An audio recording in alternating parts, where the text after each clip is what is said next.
12 things to always remember. The past cannot be changed. Opinions don't define your reality. Everyone's journey is different. Judgments are not about you. Overthinking will lead to sadness. Happiness is found within. Your thoughts affect your mood. Smile and contagious. Kindness is free. It's okay to let go and move on. What goes around comes around. Things always get better with time. With this amazing thought, a very good morning to all my dear students. I hope that you all are in good health. This is Shreya Jadhav welcoming you all to my e-learning channel. And today we are going to do English Grade 9 Chapter 5 The Snake and the Mirror, written by Vikom Muhammad Bashir. So, before starting with the reading and explanation of the chapter, let us know something about the author. About the author, Vikom Muhammad Bashir, born on 19th January 1908, died 5th July 1994, was a Malayalam fiction writer from the state of Kerala, India. He was a humanist, freedom fighter, novelist, and short story writer. He is known for his path breaking, diagonally down to earth style writing that made him equally popular among the literary critics as well as common men. He is regarded as one of the most successful and outstanding writers of India. Translation of his works into other languages has won him a worldwide acclaim. He was awarded the Padma Shri in 1982. Bashir is fondly known as Baipur Sultan. Though his works have been translated into English and the 18 other Indian languages, the peculiarity of the language he uses makes the translation lose a lot of share. So now let us understand and go through the introduction for answer. Dear students, always remember whenever you are writing down your answers for exam purpose or test purpose, make a habit to start your answer with introduction. This creates a really good impact. Prose name, The Snake and the Mirror. Author's name, Vikram Muhammad Bashir. Genre, short story. Summary. This story reflects on the pride, foolishness, and stupidity found in human beings. As human beings, we should not try to overestimate ourselves. So now we will go through the theme of the story along with the short summary. This story reflects on the pride, foolishness, and stupidity found in human beings. As human beings, we should not try to overestimate ourselves. Rather, we should try to establish a proper balance with the reality of life. We should always live in reality. Obviously, we have capability to change our fate, but it depends on our hard work, dedication, and truthfulness. In other words, it can be said that our dreams have no legs to walk. It has only wings to fly. So now let us go through the short summary of the chapter. The story is narrated by practicing homeopath doctor The doctor was unmarried but was an admirer of beauty. He was not a rich person and was living a poor life. One late evening during the month of summer, he returned to his room after having his meal at the restaurant. The moment he opened the door of his rented room, he heard some sound. As he shared the room with rats, probably it was a rat's movement. The room was not electrified and had no ceiling. Therefore, he lit a lamp. After he had taken off his coat, shirt, and vest, he went out to have some fresh air and come back after a while. He took out his book, Materia Medica, and sat in the chair. Again he heard the same sound. The doctor looked into the mirror lying on the table as he was an admirer of beauty. As he wanted to look more handsome, he decided to grow a thin mustache, shave daily, and keep a smile on his face. He thought that he would marry a rich woman doctor and resumed his seat. Suddenly, there came a loud sound as if some heavy thing like a tube has fallen in the room. Immediately, a fat snake wriggled over in the back of his chair and landed on his shoulder. He got scared but didn't panic. The snake coiled around his left arm and spread its head. He thought death was hardly 4 inches away. But the doctor felt the presence of God. He had no medicine in the room in case of emergency. The snake turned its head and started looking into the mirror. The snake slowly moved to the table because it wanted to have a closer look. The doctor got a chance and went through the door into the veranda and ran to his friend's house. After reaching his friend's house, first of all he shimmered oil over his body and then had a bath. He changed into fresh clothes also. Next morning, when he returned to his room, it was cleared out by a thief. Nothing except a dirty waste was there. He could never see the snake since then. So, this is all about the reading and explanation, the summary of the unit. Now, we will start with the reading and explanation of the chapter. Has a snake ever coiled itself around any part of your body? A full blooded cobra. All of us fell silent. The question came from the homeopath. The topic came up when we were discussing snakes. We listened attentively as the doctor continued his tale. It was a hot summer night, about 10 o'clock. I had my meal at the restaurant and returned to my room. I heard a noise from above as I opened the door. The sound was a familiar one. One could say that the rats and I shared the room. I took out my box of matches and lighted the kerosene lamp on the table.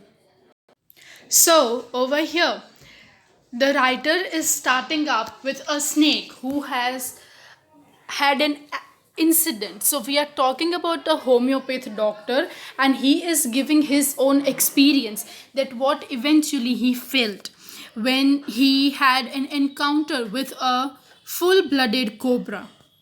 The house was not electrified. It was a small rented room. I had just set up the medical practice and my earnings were merged. I had about 60 rupees in my suitcase, along with some shirts and dhotis. I also possessed one solitary black coat which I was then wearing. I took off my black coat, white shirt, and not so white vest and hung them up. I opened the two windows in the room. It was an outer room with one wall facing the open yard. It had a tiled roof with long supporting gables that rested on the beam over the wall. There was no ceiling. So over here, the writer is giving explanation about his home. He is telling that his home had no electricity, and moreover to that, he has just started his medical practice. He didn't had plenty of money, but he told that he possessed a suitcase and some amount of money. He took off his black coat and white shirt and not so white vest. He opened the windows in the room. Moreover to that, it had a tiled roof with long supporting gables. Gable is the upper part of the wall below the sloping roof, and there was no ceiling. There was a regular traffic of wreaths to and from the beam. I made my bed and pulled it close to the wall. I laid down, but I could not sleep. I got up and went out to the veranda for a little air. But the wind god seemed to have no time off. I went back into the room and sat down on the chair. I opened the box beneath the table and took out a book, the Materia Medica. I opened it at the table on which stood the lamp and a large mirror. A small comb lay beside the mirror. So over here, usually there was, we can say, a traffic of rats in the doctor's home, and he could not sleep, and he just opened the window, but the air was also a little bit. So he went back to his room and he took out a book called Materia Medica, and over there stood a small lamp and a large mirror, and a small comb was laying beside the mirror. One feels tempted to look into mirror when it's near one. I took a look. In those days, I was a great admirer of beauty, and I believed in making myself look handsome. I was unmarried and I was a doctor. I felt I had to make my presence felt. I picked up the comb and ran it through my hair and adjusted the parting so that it looked straight and neat. Again, I heard that sound from above. I took a close look at my face in the mirror. I made an important decision. I would shave daily and grow a thin mustache to look more handsome. It was, after all, a bachelor and a doctor. I looked into the mirror and smiled. It was an attractive smile. I made another earth shaking decision. I would always keep that attractive smile on my face to look more handsome. I was, after all, a bachelor and a doctor too, on top of it. Again came that noise from above. So, over here, what happened? That eventually the doctor was a really great admirer of himself. He loved that how handsome he used to look, and to make feel his presence and to look even more handsome, he had made plenty of tricks, like to grow a thin mustache. He would look more handsome. To have a bright and attractive smile on his face, he would look handsome. And moreover to that, he was a doctor, so that made him think that he would really make a great presence for him. I got up, paced up and down the room. Then another lovely thought struck me. I would marry. I would get married to a woman doctor who had plenty of money and a good medical practice. She had to be fed for a valid reason. If I made some silly mistake and needed to run away, she should not be able to run after me and catch me. With such thoughts in my mind, I resumed my seat in the chair in front of the table. There was no more sounds from above. Suddenly there came a dull thud, as if a rubber tube had fallen to the ground. Surely nothing to worry about. Even so, I thought I would turn around and take a look. No sooner had I turned than a fat snake wriggled over the back of the chair and landed on my shoulder. The snake's landing on me and my turning were simultaneous. So eventually, what happened? That he was thinking that he would marry a big fat we can say a doctor who was really very wealthy and whose practice was also good enough. He had his own reasons of marrying to a woman like that, but that no sound over the ceiling was continuously coming. And then what happened? He saw that a fat snake wriggled over the back of the chair and landed on his shoulder. And the landing of the snake and turning him back was simultaneous. I didn't jump, I didn't tremble, I didn't cry out. There was no time to do such thing.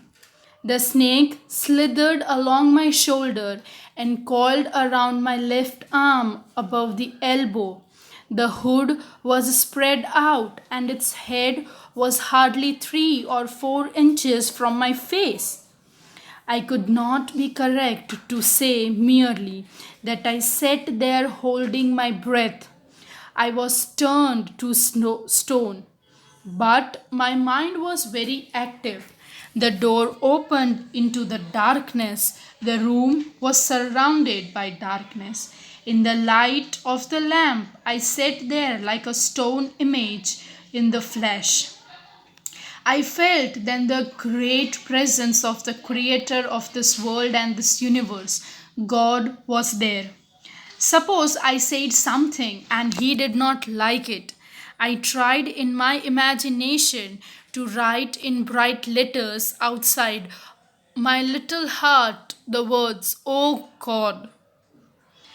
There was some pain in my left arm. It was as if the thick leaden rod, no rod, a rod made up of molten fire, was slowly but powerfully crushing my arm. The arm was beginning to be drained of all strength. What could I do? So eventually, what happened? The snake was behind his chair, and the distance between the doctor's face and the snake was almost 3 to 4 inches only. And at that time duration, he felt that there is God, there is the creator of the world, universe, and he said only few words that, "Oh God, please save him at any cost." He felt some pain also in his left arm because he thought that there was a molten fire rod capped upon him, and it was slowly but very powerfully crushing his arm. His all strength was drained. At my slightest moment, the snake would strike me. Death lurked 4 inches away. Suppose it stuck. What was the medicine I had to take? There were no medicines in the room. I was but a poor, foolish, stupid doctor. I forgot my danger and smiled feebly at myself. It seemed as if God appreciated that. The snake turned its head. It looked into the mirror and saw its reflection. I did not claim that it was the first snake that had ever looked into the mirror, but it was certain that the snake was looking into the mirror. Was it admiring its own beauty? So, over here, what happened? That a slightest movement would strike him to death, only 4 inches away. And he thought that he didn't had any sort of medicines with him, being a doctor with him, but he told that he was a poor, stupid fellow and he thought that now his life was really in danger. It seemed as if God was appreciated with him. Why? Because the snake looked into the mirror and saw its reflection. The doctor thought that he was not the first snake to look, but he was really very, admiring its own beauty. Yes, the doctor was thinking in that mannerism. You can see the image over here that how the snake is looking at the large mirror with a little comb. Perhaps it wanted to enjoy its reflection at closer quarters. To make an important decision about growing a mustache or using eyeshadow and mascara and wearing a vermilion spot on its forehead. So over here that how a lady dresses up with all the beauty products. The same way the snake was also admiring its beauty with using eyeshadows and mascara. So over here the writer is giving us an irony. I did not know anything for certain. What sex was this snake? Was it male or female? It will never know, for the snake unwound itself from my arm and slowly slithered into my lap. From there it crept onto the table and moved towards the mirror. Perhaps it wanted to enjoy its reflection at closer quarters. I was no mere image cut to granite. I was suddenly a man of flesh and blood, still holding my breath. I got up from the chair. I quietly went out through the door into the veranda. From there, I leaped into the yard and ran for all I was worth. Phew!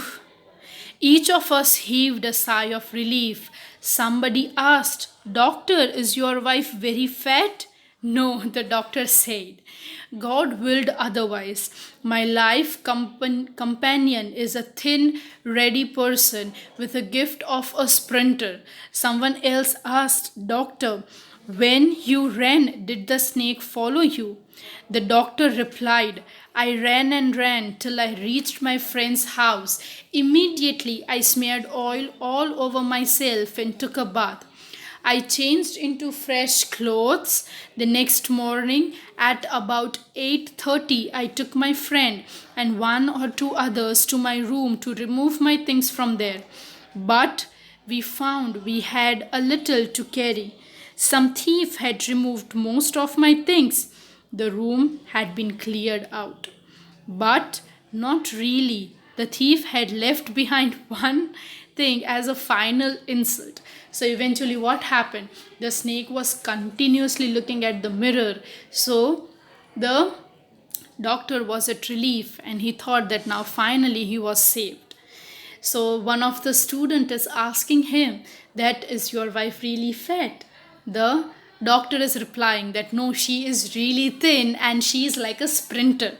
Life is total opposite to what happens. And he is continuing his incident by saying that he ran to his friend's house and he smeared oil all over himself and he took a bath. He changed into the fresh clothes. Next morning 8:30 he took his friend and two other fellow persons to take all his belongings from the house. But at his surprise, what he found? That there was very little left behind, and that was only a waste remained behind. What was that? I asked. The doctor said, my waist, the dirty one. The fellow had such a sense of cleanliness.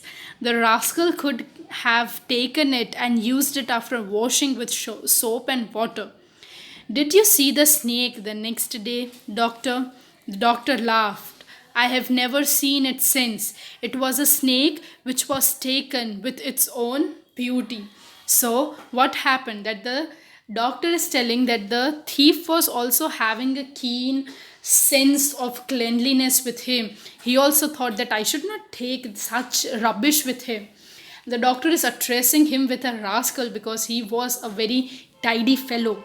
He told that it was an insult for the doctor.